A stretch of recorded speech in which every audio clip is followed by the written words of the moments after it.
परिवहन पदाधिकारी को पकड़ के थाना ले जाया गया और उन पर एफआईआर करके उनको जेल भेज दिया गया, पकड़ के लाया गया।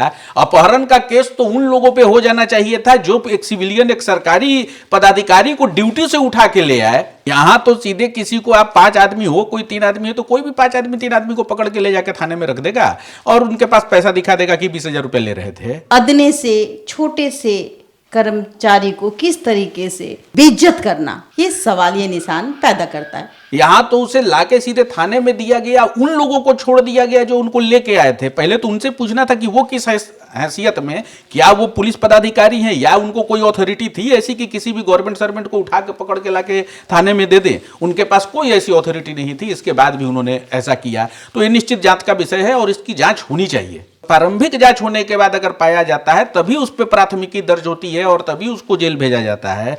यहां तो कुछ नहीं हुआ, पूरी प्रिलिमिनरी इंक्वायरी होनी चाहिए थी और उसके बाद एफआईआर होता और गिरफ्तार करके जेल भेजना था। कोई प्रारंभिक जांच ही नहीं हुई, केवल 3 आदमी गए लेके और एफआईआर में जैसा बताया गया है कि उनको पकड़ के तीनों को वो लोग ले गए और पैसा दिखा दिया, कहा कि ये पैसा मांग रहे थे और उनको पकड़ के हम ले आए हैं। तो जब उसे थाना लाया गया तो उसे वेरीफाई कर लेना चाहिए था कि वो गलत है या सही है। यानी इससे तो स्पष्ट हो रहा है जो आपने बताया कि उन्होंने ऐसी प्रेस वार्ता में कही है, तो बड़ी दिक्कत हो जाएगी। कोई भी परिवहन पदाधिकारी या रात्रि में कोई भी पुलिस पदाधिकारी या अन्य कोई पदाधिकारी ड्यूटी कर ही नहीं पाएगा। कहीं ऐसा तो नहीं कि आपस में नहीं बनता हो, जाओ तुम जेल जाओ, बाहर में जाओ। कई डीटीओ की संपत्ति जब्त हो जाती है, कई डीटीओ धन कुबेर होते हैं। कहीं इसी डर से तो ये डीटीओ साहब चुप नहीं होगा। ईएसआई को, जो परिवहन का दरोगा है जिसको पकड़ के ले गए थे, तो इस मामले में तो पुलिस को उनकी जांच करनी चाहिए थी कि भैया तुमने जो ऑफिशियल ड्यूटी डिस्चार्ज कर रहा है एक पदाधिकारी, अपने कर्तव्यों का निर्वहन कर रहा है रात को, आप उसको कैसे पकड़ के थाने ले आए। कोच वाली घटना हुई है, ये तो बिल्कुल वहां के सुपरिटेंडेंट और पुलिस जो है पुलिस कप्तान साहब, मैं बीइंग ए लॉयर मैं उनसे अनुरोध करूंगा कि इसकी व्यापक जांच होनी चाहिए कि वो क्या हुआ है उसमें। गया में जो घटना घटी, जिस तरीके से ईएसआई किसी जालसाजी के शिकार में फंसे, वो ईएसआई परिवहन विभाग के, गौरव नाम है उनका, और थानेदार ने किस तरीके से उनको जेल भेजा, क्या उन्होंने सही किया? चूँकि कहा जाता है कि वकील से ज़्यादा समझ किसी को नहीं होती, तो आज हम हाई कोर्ट के वरिष्ठ वकील के पास आते हैं और उनसे जानने की कोशिश करते हैं कि आखिरकार मसला क्या था और बेल क्यों नहीं मिली। गृह मंत्रालय आज सम्राट चौधरी के पास है। एक मामला ऐसा जहां डीजीपी महोदय सख्त हैं, वहीं आए दिन थाना प्रभारी पर गाज गिरते हुए नजर आती है। कभी चंद पैसों में बिकते हुए नजर आते हैं कुछ थाना प्रभारी, और विजिलेंस विभाग तत्परता दिखाती है। बगैर सबूत के कहा जाए विजिलेंस विभाग कोई काम नहीं करती। जिस तरीके से कई थाना का मामला आप देखेंगे पिछले कई दिनों में, आपने वो देखा होगा कि महिला दरोगा को पकड़ा गया रंगे हाथ, सिवान में इंस्पेक्टर को पकड़ा गया रंगे हाथ। ये विजिलेंस विभाग की कार्रवाई है। निगरानी विभाग इस तरीके से तत्परता दिखाती है, सख्त होती है, ताकि प्रशासन अपना काम सही तरीके से करे। लेकिन ये क्या, आइए हम लिए चलते हैं गया कोच थाना, जहां अंतर कलह बताया जा रहा है। परिवहन दरोगा, एक तरफ परिवहन दरोगा और दूसरी तरफ थाना के प्रभारी, और इसमें एक प्याज की गाड़ी। कारण क्या? जो आवेदन है और जिस प्याज गाड़ी के मालिक ने आवेदन दिया है, उस आवेदन पर चर्चा करेंगे। और 23 तारीख को वो रात के समय, वो 22 की रात के समय करीबन 12 बजे से 1 बजे के बीच वो गाड़ी पकड़ी जाती है। डीएसपी का बयान अलग होता है, थाना प्रभारी का बयान अलग होता है। और ये मैं नहीं कह रही, पेपर की एक कटिंग है, वो कटिंग के आधार पे मैं आज बात कर रही हूँ। लेकिन थाना में जो आवेदन गया, वो आवेदन इस प्रकार है। हम उसी सिलसिले में बात करने के लिए आपके बीच हाई कोर्ट के ऐसे वकील जो बेबाक तरीके से अपनी बात को रखते हैं और समझते हैं कि कानून इस बात की इजाजत देता है कि इतनी तत्परता, इतनी अंतर्कलह आपसी और एक दरोगा ऑन ड्यूटी जेल भेज दिया जाता है, जिनका नाम गौरव ईएसआई है और परिवहन विभाग में हैं। सर, आपका नाम क्या हुआ? मेरा नाम डॉक्टर शंभू नारायण सिंह हुआ और मैं पटना उच्च न्यायालय में अपनी प्रैक्टिस करता हूं। और जिस पूरी घटना का आपने जिक्र किया उसकी जानकारी मुझे भी है और अखबारों में भी ये खबर छपी थी और उसके बाद मुझे उस एफआईआर को भी देखने का मौका मिला। तो ये बिल्कुल उस एफआईआर से स्पष्ट है कि वो एफआईआर जिस सूचक ने किया है वो अपने को प्याज की गाड़ी का मालिक बताता है, लेकिन उसके अपने एफआईआर में ही विरोधाभास स्पष्ट नजर आता है। और दूसरा, अगर इस तरह का प्रचलन अगर शुरू हुआ तो बड़ी दिक्कत हो जाएगी। कोई भी परिवहन पदाधिकारी या रात्रि में कोई भी पुलिस पदाधिकारी या अन्य कोई पदाधिकारी ड्यूटी कर ही नहीं पाएगा। कल अगर 3 आदमी ड्यूटी कर रहे हैं, परिवहन पदाधिकारी के साथ 2 और लोग हैं, रात को ड्यूटी कर रहे हैं, तो कल 5 आदमी आएंगे, उनको पकड़ के किसी थाने में दे देंगे। उनके पास 20,000 रुपया दे देंगे, 50,000 दे देंगे, कोई भी पैसा दे देंगे, कहेंगे कि भैया इन्होंने पैसा लिया और इसलिए हम पकड़ के ला के दे दिए। तो जो एफआईआर का कंटेंट है उस स्थिति में तो इन्फॉर्मेंट पे इस पे केस होना चाहिए था। जो लोग पकड़ के ले गए थे उस सरकारी पदाधिकारी को, उस ईएसआई को, जो परिवहन का दरोगा है जिसको पकड़ के ले गए थे, तो इस मामले में तो पुलिस को उनकी जांच करनी चाहिए थी कि भैया तुमने जो ऑफिशियल ड्यूटी डिस्चार्ज कर रहा है एक पदाधिकारी, अपने कर्तव्यों का निर्वहन कर रहा है रात को, आप उसको कैसे पकड़ के थाने ले आए। और हमारे यहाँ स्पेशली उसके लिए डिपार्टमेंट है। अगर कोई घूसखोरी की बात होती है तो विजिलेंस डिपार्टमेंट है और उसमें भी पैसे लेन देन में एक प्री ट्रैप ट्रायल होता है, उसके बाद पोस्ट ट्रैप होता है, धावा दल का गठन होता है, एक पूरी प्रक्रिया होती है। यहाँ तो सीधे किसी को आप 5 आदमी हो, कोई 3 आदमी हो, तो कोई भी 5 आदमी 3 आदमी को पकड़ के ले जाकर थाने में रख देगा और उनके पास पैसा दिखा देगा कि 20,000 रुपये ले रहे थे। उसके लिए पूरी प्रक्रिया है, तो कोई न प्रक्रिया का पालन किया गया और एक ऑफिशियल ड्यूटी अपने कर्तव्यों का निर्वहन कर रहे एक परिवहन पदाधिकारी को पकड़ के थाना ले जाया गया और उन पर एफआईआर करके उनको जेल भेज दिया गया। तो ये पूरी प्रक्रिया जो अपनाई गई है बड़ी दंग करने वाली है। कानूनी तौर पर तो इसको ये कहा जाए कि पूरी व्यवस्था पर ही प्रश्न चिन्ह खड़ा कर रही है कि पुलिस काम कैसे कर रही है। अगर एक गवर्नमेंट सर्वेंट था तो उसमें एक पूरी प्रिलिमिनरी इंक्वायरी होनी चाहिए थी और उसके बाद एफआईआर होता और गिरफ्तार करके जेल भेजना था। कोई प्रारंभिक जांच ही नहीं हुई, केवल 3 आदमी गए लेके और एफआईआर में जैसा बताया गया है कि उनको पकड़ के तीनों को वो लोग ले गए और पैसा दिखा दिया, कहा कि ये पैसा मांग रहे थे और उनको पकड़ के हम ले आए हैं। और सबसे बड़ा सवाल ये होता है कि क्या परिवहन में भी दरोगा हैं, पुलिस डिपार्टमेंट अलग है और दोनों रोड में है और दोनों का काम है।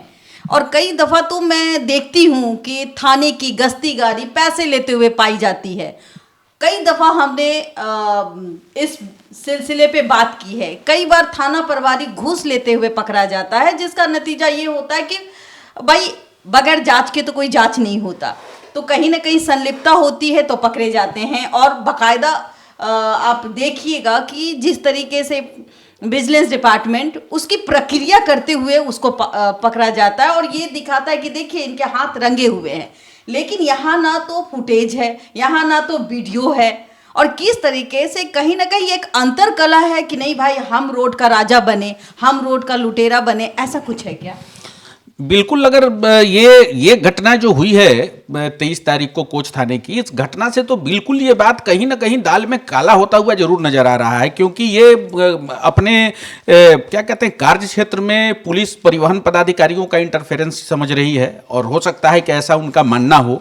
लेकिन यहाँ तो एक परिवहन विभाग एक अलग विभाग है और उनका काम अपना अलग होता है। पुलिस का काम अलग है और परिवहन विभाग का काम अलग है। वाहन चेक करना, उनमें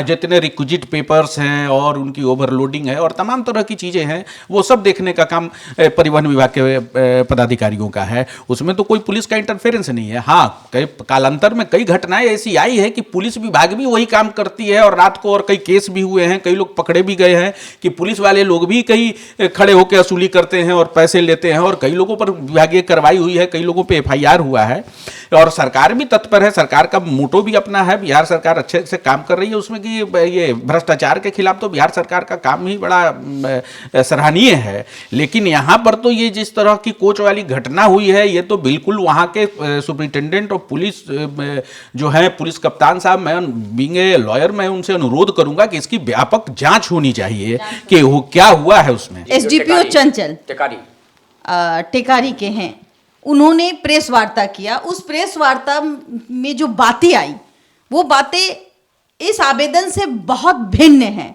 और वो कहते हुए नजर आते हैं कि देखिए भाई, हमें सूचना मिली और सूचना इस प्रकार थी कि नकली डीटीओ, नकली एएसआई वहाँ वो अवैध उगाही करते हुए पाए गए, और बाद में पता चलता है कि वो असली ईएसआई है और ऑन ड्यूटी वो कर्तव्य निभा रहे थे, तभी उनको भेजा गया जेल। क्या है इस मामले का खेल? जैसा कि अभी आप ही से मुझे ये जानकारी मिली कि वहाँ के संबंधित एसडीपीओ ने एक प्रेस वार्ता की थी, और प्रेस वार्ता में जो घटना का उन्होंने जिक्र किया वो प्राथमिकी से कहीं मेल नहीं खाती है। तो जो आपने अभी मुझे बताया उस हिसाब से तो ये खुद ये उनकी प्रेस वार्ता और ये जो प्राथमिकी हुई है उस घटना के संबंध में बिल्कुल विरोधाभास है, और वहाँ के एसपी साहब को, पुलिस अधीक्षक साहब को तुरंत इस बात का संज्ञान लेना चाहिए कि एक सरकारी पदाधिकारी को गलत सूचना प्राप्त होने के बाद कि कोई गलत परिवहन पदाधिकारी ड्यूटी कर रहा था फर्जी तरीके से, तो जब उसे थाना लाया गया तो उसे वेरीफाई कर लेना चाहिए था कि वो गलत है या सही है। यानी इससे तो स्पष्ट हो रहा है जो आपने बताया कि उन्होंने ऐसी प्रेस वार्ता में कही है, तो अगर ऐसी बात उन्होंने कही है तब तो ये बिल्कुल ये हो गया कि आप किसी को, कोई आदमी किसी को उठा के आप थाने लाए और ये मान के कि वो फर्जी परिवहन पदाधिकारी है, और फिर भी आपने उसको बिना वेरीफाई किए हुए जेल भेज दिया, तो ये तो बहुत नेग्लिजेंस का मामला बनता है एक पुलिस ऑफिसर के लिए कि उन्होंने ऐसा किया है। क्या ऐसे में जिस तरीके से गौरव कुमार को जेल भेजा गया, वो अगर बाहर आते हैं तो क्या वो अपने हक की लड़ाई लड़ पाएंगे या उनका मनोबल टूट जाएगा? चूंकि डीएसपी और थाने की संलिप्तता आपको इसमें दिखाई पड़ती है, या फिर वो अपने न्याय के लिए वो कहाँ जाएंगे? अभी उनके पास तमाम तरह की कानूनी सुविधाएं हैं और हमारे कानून में प्रावधान है। पहले तो वो माननीय पटना उच्च न्यायालय में क्रिमिनल रीट फाइल कर सकते हैं कि जो अभी कोच में तथाकथित एफआईआर करके उनको जेल भेजा गया है उसके फेयर इन्वेस्टिगेशन की, और हमारे पटना उच्च न्यायालय हर तरीके से डायरेक्शन देने के लिए और आदेश देने के लिए स्वतंत्र है और कि फेयर इन्वेस्टिगेशन कराया जाए। दूसरा है कि एक सकीरी बसु के केस में ये बातें आई थी, सुप्रीम कोर्ट ने रूल किया था कि होल्ड किया था कि आप मजिस्ट्रेट को भी दे सकते हैं आवेदन की अगर किसी कांड में जांच पुलिस नहीं कर रही है, क्योंकि ये मामला गंभीर इसलिए है कि ये पुलिस ईएसआई पर अंतर्कलह के कारण हुआ है और परिवहन विभाग के एक पदाधिकारी को भेजा गया है। तो इस पूरे घटने को अपने तरीके से सत्य साबित करने की काम पुलिस करेगी, तो इसलिए इसमें न्यायालय के शरण में जाना है। जो पीड़ित पक्ष है, जो गौरव कुमार ईएसआई हैं, उनके रिश्तेदार को, उनके जो भी गार्जियन है या जो भी लोग हैं पास आते हैं और आपसे गुहार लगाते हैं, क्या आप फ्री में उनके लिए लड़ाई लड़ेंगे? बिल्कुल बिल्कुल बिल्कुल। अगर कहीं भी किसी भी एक वकील की जिम्मेवारी होती है कि कहीं भी कोई गलत हो रहा है और अगर वो आदमी वो एफर्ट करने की स्थिति में नहीं है, वो पैसे खर्च नहीं कर सकता, तो हमारी जिम्मेवारी है, बीइंग ए नागरिक, एक सिटीजन होने के नाते भी हमारी जिम्मेवारी बनती है कि कानून का पूरी तरह से पालन हो, कोई अवैध काम ना हो, और कहीं गलती हुई है और किसी के साथ किसी को न्याय दिलाने की बात है तो हम जरूर आगे आएंगे। बिल्कुल। क्या आप इस सिलसिले में माननीय डीजीपी महोदय को संज्ञान में देंगे? बिल्कुल बिल्कुल हम देंगे। जितने भी प्रशासनिक पदाधिकारी हैं, अगर उनके कोई भी जो ईएसआई गिरफ्तार किए गए उनके आएंगे तो मैं बिल्कुल इसमें आगे उनके जितना भी वैधानिक उनकी सुविधाएं हैं और मदद करने के जो तरीके हैं वैधानिक रूप से हम उनकी हर तरीके से मदद करेंगे और हर स्तर पर करेंगे। एसडीपीओ सुशांत चंचल को इतनी तीव्रता दिखानी चाहिए थी, जांच नहीं करनी चाहिए थी ईएसआई गौरव के मामले में, जो विद इन 22 तारीख के 12 बजे 1 बजे के बीच की ये घटना है, और आप 23 तारीख को उसी दिन, मतलब अगर देखा जाए नाटकीय रूप से, मतलब 10 घंटे के अंतराल उनको आप जेल भेज देते हैं। तो इतनी तीव्रता बगैर जांच किए, और ये कहा जाता है कि 2,500 रुपया मिला, तो 2,500 या कैश हो, या तो वो सरकार का पैसा होगा। सरकारी कामों में बाधा देने का क्या इन पे कोई चार्ज नहीं लग सकता? जहाँ तक मैंने पूर्व में भी अभी आपको बताया कि ये जो जिस तरह से उनको अपने कर्तव्यों का वो निर्वहन कर रहे थे और उनको पकड़ के लाके थाने में दिया गया, जो प्राथमिकी से बातें स्पष्ट होती हैं कि उनको पकड़ के लाके दे दिया और उनके पास पैसे दिखला दिए कि ये पैसे ये मांग रहे थे, तो ये बिल्कुल ही सरकारी काम में बाधा है। क्योंकि एक सरकारी कर्मचारी जो ड्यूटी कर रहा है, उसके ड्यूटी करते समय अगर उसके द्वारा कोई अपराध हुआ तब तो उसकी प्रारंभिक जांच होनी चाहिए थी कि क्या हुआ, कि ऐसा हुआ कि नहीं हुआ। यहां तो उसे लाके सीधे थाने में दिया गया, उन लोगों को छोड़ दिया गया जो उनको लेके आए थे। पहले तो उनसे पूछना था कि वो किस हैसियत में, क्या वो पुलिस पदाधिकारी हैं या उनको कोई अथॉरिटी थी ऐसी कि किसी भी गवर्नमेंट सर्वेंट को उठा के पकड़ के लाके थाने में दे दें। उनके पास कोई ऐसी अथॉरिटी नहीं थी, इसके बाद भी उन्होंने ऐसा किया। तो ये निश्चित जांच का विषय है और इसकी जांच होनी चाहिए। एक बात और जानकारी में आई है, परिवहन के सर्वोसर्वा होते हैं डीटीओ साहब, और डीटीओ के अंदर आते हैं ईएसआई। जिस तरीके से ये घटना घटी और आरोप लगाया गया, उस वक्त एसडीपीओ साहब ने डीटीओ को कॉल किया होगा कि भाई ऐसा ऐसा मामला है। तो क्या इस मामले को लेकर डीटीओ की संदिग्धता नहीं दिखती, या फिर उनको ये कहना चाहिए कि भाई ऑन ड्यूटी है, या फिर वो अपना पलड़ा झाड़ रहे थे, या फिर उनकी कोई अंतरकलह के कारण जो ईएसआई है वो जेल चले गए? इसमें तो क्या ये डीटीओ पे कार्रवाई होनी चाहिए? देखिए, ये इस बात के बारे में तो ये पुष्ट नहीं किया जा सकता कि क्या डीटीओ को किस चीज की जानकारी थी, उनको क्या सूचना मिली। लेकिन इतना तो जरूर कहा जा सकता है कि अगर उनके विभाग में उनका अधीनस्थ 10 घंटा का समय था, 10 घंटे में तो पूरा माहौल गर्म हो जाता है कि भाई हमारा ईएसआई थाने में है, तो वो डीटीओ साहब को ये बात की जानकारी नहीं होगी। ये तो वही बात हो गया, काजल आंख से गायब हो गया। अब तो डीटीओ साहब को इस बात से भी इनकार नहीं किया जा सकता कि उनको जानकारी नहीं होगी, उनको जानकारी होगी। और चूंकि उनका अधीनस्थ कर्मचारी है तो उनको इसके लिए अपने स्तर से जरूर प्रयास करना चाहिए था कि घटना क्या हुई और घटना जेन्युइन है या घटना गलत हुई है।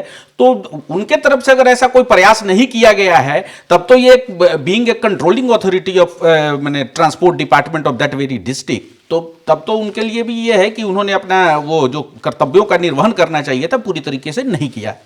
कहीं ऐसा तो नहीं कि आपस में नहीं बनता हो, जाओ तुम जेल जाओ, बाहर में जाओ। अब इसके बारे में तो टिप्पणी मैं नहीं कर सकता, क्योंकि मैं तो कई डीटीओ की संपत्ति जब्त हो जाती है, कई डीटीओ धन कुबेर होते हैं, कहीं इसी डर से तो ये डीटीओ साहब चुप नहीं हो गए।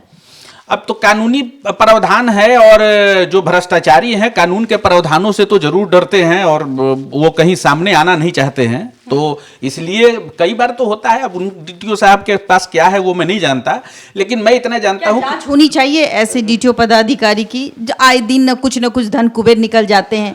तो कहीं बिल्कुल जिन्होंने अवैध संपत्ति अर्जित की है तो वो व्यवस्था, जिन्होंने अवैध संपत्ति अर्जित की है वो जांच का विषय है। और बिल्कुल ऐसे लोगों के खिलाफ हमारे यहाँ डिपार्टमेंट बना दिए गए, ईडी है, विजिलेंस है, स्पेशल विजिलेंस यूनिट है और आर्थिक अपराध इकाई है, तो हमारे यहाँ बनाया गया है और बिल्कुल जांच होनी चाहिए। जो भी भ्रष्टाचार से पैसा कमाया है जिन लोगों ने और सरकारी पदाधिकारी रहे हैं उन सब की बिल्कुल जांच होनी चाहिए। शंभू जी, इस कार्य को आप देख रहे हैं, क्या आपको लगता है कि हमें भी ऐसी पहल करनी चाहिए जिस तरीके से सरकारें तो पहल करती है, भ्रष्टाचार को रोकती है? क्या शंभू जी एक वकील हैं और ज्ञानी हैं, कहते हैं कि जिस तरीके से आपने आवेदन देखा उसमें एफआईआर जो सेक्शन लगा हुआ था, उस सेक्शन में कहीं ना कहीं एक तमाचा, थाना प्रभारी चाहते तो उस सेक्शन के तहत बेल दे सकते थे, चूंकि वो 7 साल से नीचे की है। इस पे आप क्या कहेंगे? देखिए, हमारे यहाँ तो बिल्कुल वो तय है कि 7 साल से नीचे का सुप्रीम कोर्ट के माने कई सारे जजमेंट्स हैं कि जिसमें है कि अर्नेस्ट कुमार का जजमेंट है और उसमें तमाम बातें ये है कि 7 साल से नीचे की सज़ा वालों को 41A का लाभ देना है। तो वो चाहते तो दे सकते थे, लेकिन अब नहीं दिया तो अब वो किस स्ट्रेंथ में एसएचओ ने नहीं दिया और वहाँ के वरीय पदाधिकारियों से परमिशन ना मिला हो, या वो तो वही बता पाएंगे कि उन्होंने क्यों उनको जेल भेजा। लेकिन मेरे हिसाब से और कानून के हिसाब से कि अगर किसी अपने कर्तव्य का निर्वहन करते समय किसी भी पदाधिकारी, चाहे वो किसी विभाग का हो, उस पर कोई आरोप लगता है तो उसकी एक प्रारंभिक जांच, प्रिलिमिनरी इंक्वायरी होनी चाहिए, और प्रारंभिक जांच होने के बाद अगर पाया जाता है तभी उस पर प्राथमिकी दर्ज होती है और तभी उसको जेल भेजा जाता है। यहां तो कुछ नहीं हुआ, उल्टे उसको पकड़ के लाया गया। अपहरण का केस तो उन लोगों पे हो जाना चाहिए था जो एक सिविलियन, एक सरकारी पदाधिकारी को ड्यूटी से उठा के ले आए। वो उतने देर तक इलीगल कन्फाइनमेंट का मामला बनता है, उनको इलीगल कन्फाइन किया उस ईएसआई को, तो ये तो आप दिलाएंगे बात की। बिल्कुल बिल्कुल बिल्कुल। अगर वो ईएसआई आपके सामने आते हैं और उनके पास पैसे नहीं है तो बगैर पैसे के आप उनके लिए लड़ाई लड़ेंगे? बिल्कुल बिल्कुल। अगर वो हमारे पास आएंगे और उनके साथ जो प्रथम दृष्टिया नजर आ रहा है एफआईआर से, और जैसा कि आपने बताया कि वहां के संबंधित एसडीपीओ ने एक प्रेस वार्ता की और उनमें ऐसी ऐसी बातें बताई और दोनों में बिल्कुल स्पष्ट विरोधाभास है, तो कहीं ना कहीं कुछ दाल में काला है। पुलिस विभाग के वरीय पदाधिकारियों को भी इस मामले का संज्ञान लेना चाहिए और एक व्यापक जांच करनी चाहिए, क्योंकि यह टकराव की स्थिति ना हो और कोई भी सरकारी कर्मी अपनी ड्यूटी पूरी कर्तव्य निष्ठा से, ईमानदारी से निर्वहन गलत कर रहा है तो उसको सजा मिलनी चाहिए। बिल्कुल बिल्कुल। अगर कोई गलत कर रहा है तो सजा, वो तो कानून में प्रोविजन है, वो जेल जाएगा, केस होगा, मुकदमे होंगे। क्या एक ईएसआई दरोगा, मैं हर वक्त ड्राइवरों के लिए न्यूज करती हूं, जहां गलत होता है मैं खबर चलाती हूं, लेकिन इस बार नाटकीय रूप से किसी ईएसआई, एक अदने से छोटे से कर्मचारी को किस तरीके से बेइज्जत करना, ये सवालिया निशान पैदा करता है। और हमारे साथ हाईकोर्ट के कई सालों से प्रैक्टिस करते आ रहे हैं और कई केसों को इन्होंने देखा है।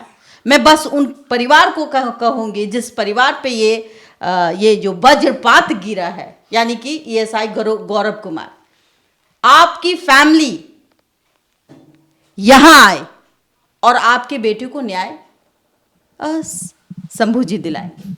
हाँ बिल्कुल, सारे कानूनी प्रावधान हैं। हमारे माननीय उच्च न्यायालय में रीट फाइल कर सकते हैं, एफआईआर को रद्द कराने हेतु क्वेसिंग फाइल कर सकते हैं, मजिस्ट्रेट के यहाँ जेल चले गए तो उनके रिश्तेदार जो भी हैं वो आएंगे, तो वो मेरे से जितनी कानूनी मदद होगी वो मैं निःशुल्क उनको कानूनी मदद करने का वादा करता हूँ। वो आए हमारे पास, उनको न्याय दिलाने का पूरा प्रयास। इसमें संलिप्त है उस पे भी गाजगिरी। बिल्कुल बिल्कुल। हमारे यहाँ तो है कि अगर झूठा केस किसी ने किया है और जांच होगा तो 182, 211 की धाराएं थी और उसके तहत फॉल्स प्रोसिक्यूशन का केस उन्हीं पे लॉन्च होता है, इन्फॉर्मेंट पे। तो हमारे कानून में सारी सुविधाएं, अगर गलत हुआ है तो गलत लोग बिल्कुल कानूनी तरीके से दंडित किए जाएंगे। कहा जाता है कि डीजीपी महोदय ने कई बार डीएसपी पे भी गाज गिराई है। अगर ये संज्ञान डीजीपी महोदय तक पहुंचती है, उन तक जाती है, तो क्या लगता है डीजीपी महोदय भी इस बार सशक्त हो जाएंगे? पूरे आक्रोश में दिखते हैं, वो काम भी करते हैं। डीजीपी महोदय जो अभी वर्तमान में बिहार के हैं वो काफ़ी ईमानदार हैं और उनके प्रयासों को मैं अक्सर टीवी चैनल माध्यमों से और सोशल मीडिया पे देखता रहता हूं, तो वो उनकी कार्य करने की शैली बड़ी उत्कृष्ट है और वो उनके संज्ञान में आएगा तो मुझे पूरा विश्वास है कि यहाँ के जो पुलिस विभाग के मुखिया हैं इसको जरूर संज्ञान में लेंगे और एक कठोर कार्रवाई करेंगे कि आगे ऐसा कुछ गलत ना हो और कोई भी पदाधिकारी किसी विभाग का हो बड़ी निर्भीकता के साथ अपने कर्तव्यों का पालन कर सके और अपना कर्तव्य निष्ठा के साथ, ईमानदारी के साथ अपनी ड्यूटी कर सके।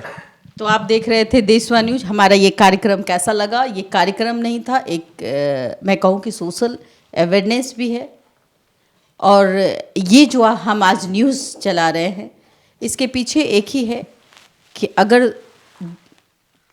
परिवहन विभाग हो, पुलिस डिपार्टमेंट हो, इनमें समानता दिखनी चाहिए। असमानता के कारण एक निर्दोष व्यक्ति जेल चला जाता है। फिलहाल आप देख रहे थे देशवा न्यूज़, देशवा ट्रांसपोर्ट न्यूज़। मैं आपकी दोस्त, आपकी होस्ट पविता मिश्रा। तमाम खबरों को देखने के लिए हमारे चैनल को सब्सक्राइब करना, फॉलो करना ना भूले। धन्यवाद।